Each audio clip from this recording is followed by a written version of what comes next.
Hello everyone and welcome to a really awesome and complicated game that was played yesterday on a rest day. Yes, it was played on a rest day because even though it was supposed to be played in round 1, Nepo's plane had a delay and he landed a bit late, so they decided to postpone the game until the rest day. So now it was played, and before we continue round 5, we have to check it out as it features quite an amazing moment. It's a very complicated game and features another Berlin defense, but takes a slightly different turn than the one Magnus had against Nepo in their classical game.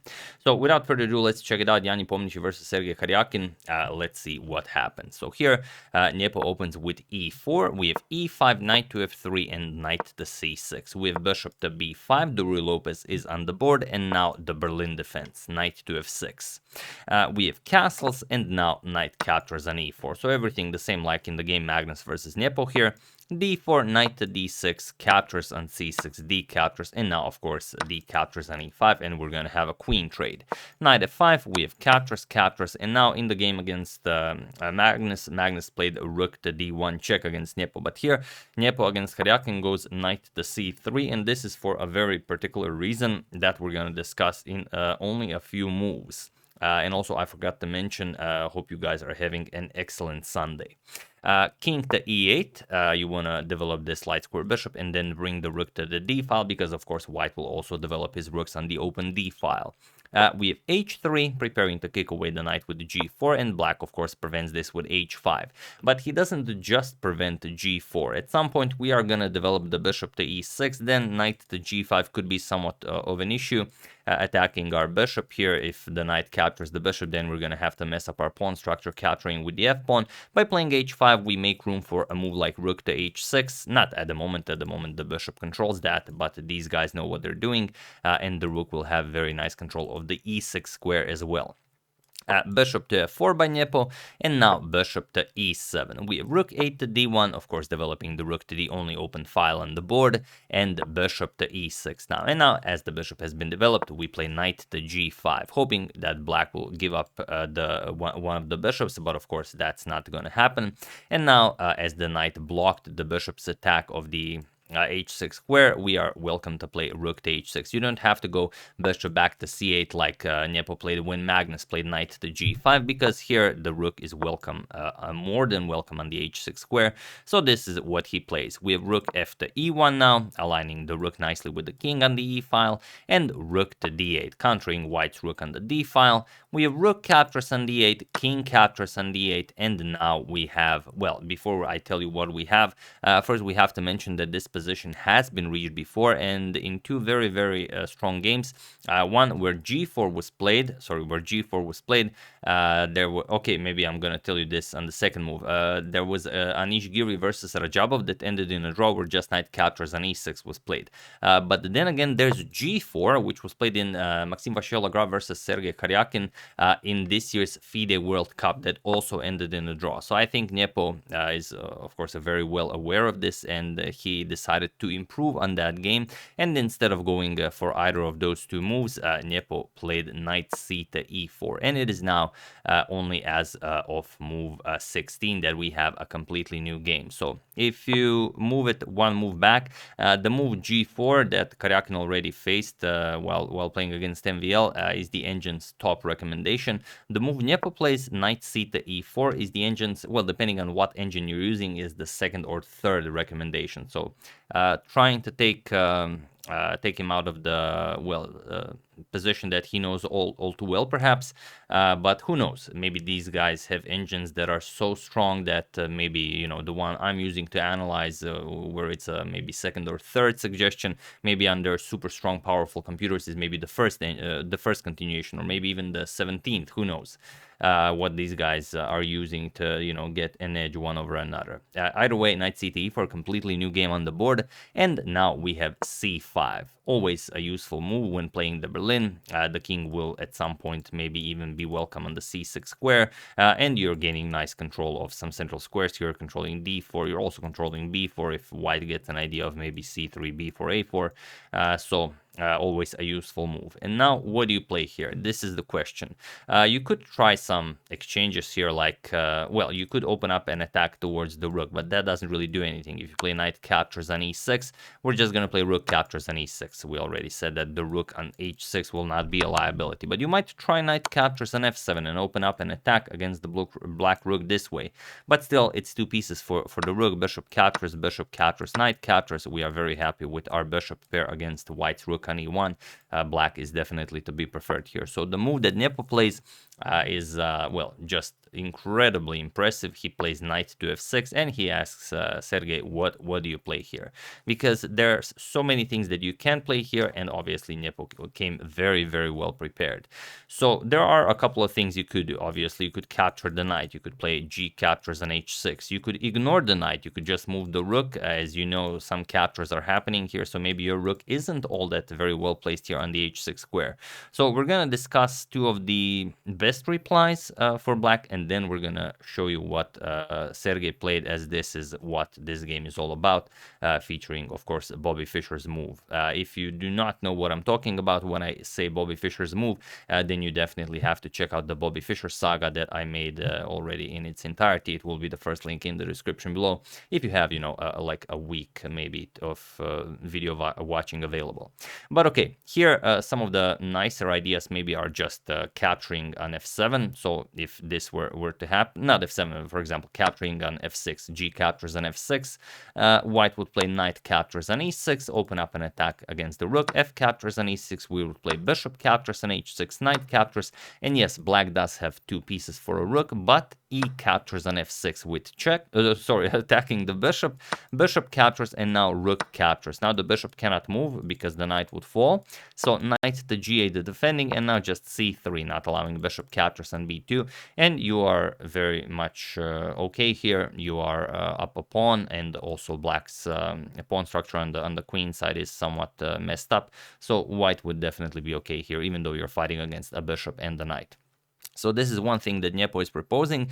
Sergey not really appreciating this. He tried something else. So instead of g captures on f6, you might also try a move like bishop to c4. We're really going after the bishop here. So if we just move the bishop, it's a very, very complicated game, because what is happening here? You can never capture this knight, but the white might try something like b3, but then black would very happily capture on f6. And now if e captures on f6, attacking the bishop here, rook captures on f6, now we play b captures on c4, and after a move like king to d7, just getting our king into the game, black is perfectly fine here, nothing to worry about. So the real idea after bishop to c4 would be just moving the knight, saying that, all right, maybe this is not such a great square for the knight, and then black might activate the rook, for example, with rook to a6, and the game continues with black not really having anything to worry about. But this is all something that could have happened. But after knight to f6, Sergey played Bobby Fischer's move, and he played bishop captures on a2, which is,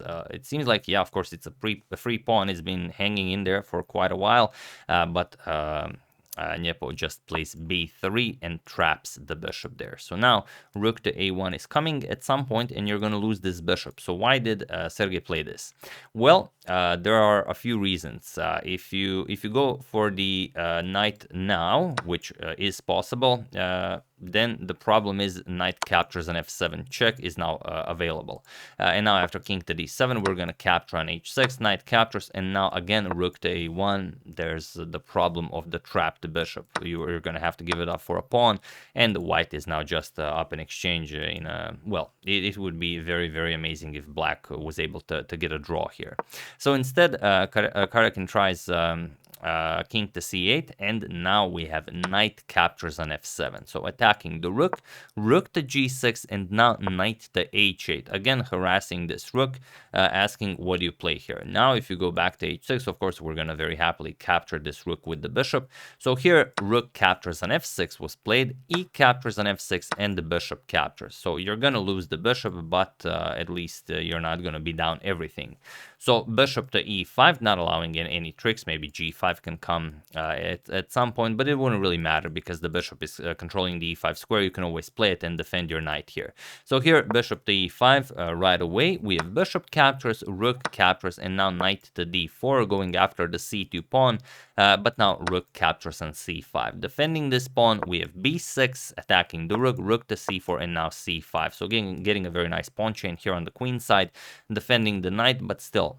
How is the bishop getting out? Well, rook to a4, attacking the bishop, bishop to b1, and now there's really no way to further harass the bishop, and now c3 by Nepo, saying that, okay, if you capture on b3, then you're going to lose the a7 pawn, and then, well, my rook is super active. There's really not much for you to look for in this position. For example, g5, we're going to play knight to f7, attack the pawn, and if this then captures, and now it's 3 pawns each, but Nepo would just be up the exchange, so he would very, very much win this position.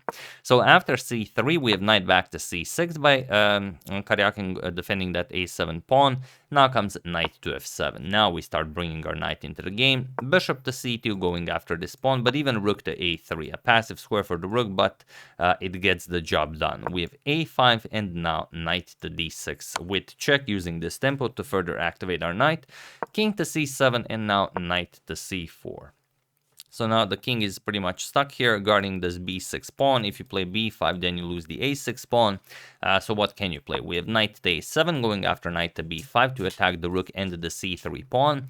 And now knight to e3. Attacking the bishop here. This was the plan all along. We have to kick away the bishop to be able to move our pawns. So bishop back to h7 all the way there, and now b4. You can't capture with this pawn because the knight hangs, so first we have to play knight to b5, attack the rook, rook to a1, and now doesn't really matter what you play here with black. If you play knight captures on c3, then we play b captures on c5. If you recapture, then we're going to capture on a5, and even if you don't, we're still going to capture here, then this is going to be very weak. And black kind of wants his pass pawn if he will have one to be on the b file, because the bishop covers the b1 square. So he doesn't want to be left with a passed a pawn if he is to get some counter chances here. So here b5 could be played, but then we're going to play rook captures on a5, and then after b4, rook to a7 check. We're going to go after this pawn, for example, king to c6. Now even knight to c4. The knight can be placed on b2 to stop black's pass pawn from advancing. King captures on c5, knight b2, and now we're gonna just grab all the stuff on the king side, and the knight here is stopping the b pawn, but not only that, preventing the black king from reaching well, anything important here to help out with the advancement of the passed b pawn. So after rook to a1, we don't have knight captures on c3. Sergey tries c captures on b4, but just c captures on b4, a captures on b4. Yes, now black does have a passed b pawn that could be promoted on b1, but now knight to d5 check. This pawn will now fall. King to d6, knight captures on b4, and it was in this position on move 37 that Sergey Karjakin resigned the game, as there is nothing more to be done here. It's equal pawns, black's pawn structure is messed up, and Nepo is up the exchange. Between these two gentlemen, it would probably even be considered an insult if Karjakin were to continue playing this. So yeah, a very nice victory for Nepo, getting a win in the classical time control, which puts him to the second place. I don't have the standings yet available for this video, but I will have them in the next one, because now all of the games have been played. But if you guys are interested, Richard Rapport is leading the tournament, followed by Jan Nepomniachtchi, and only then Magnus Carlsen. And today we're going to have round 5, which will be the half mark of the tournament, and then we go into the second half, where we're going to have all the games repeated, only with colors reversed.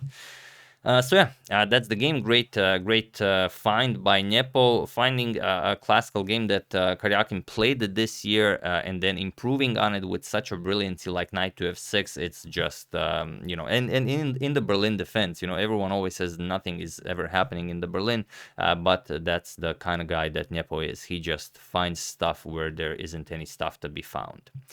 So yeah, that's the game. I really hope you guys enjoyed it and that it at least improved your Sunday a little bit. I would like to thank John Queenie, Matthew Coleman, David Chesluk, Tom Deralo, and the Beef Isle for contribution to my channel. Thank you a lot. I really appreciate it. As usual, you can check 2 of my previous videos here. Thank you for watching, and I will see you soon, continuing the coverage of this spectacular event, checking up on your wonderful suggestions and whatever else happens in the chess world. So thank you all. I will see you soon, and have an excellent rest of your Sunday. And also, bonus question, if any of you are into that, what did you think of the new Matrix trailer? See you soon, guys.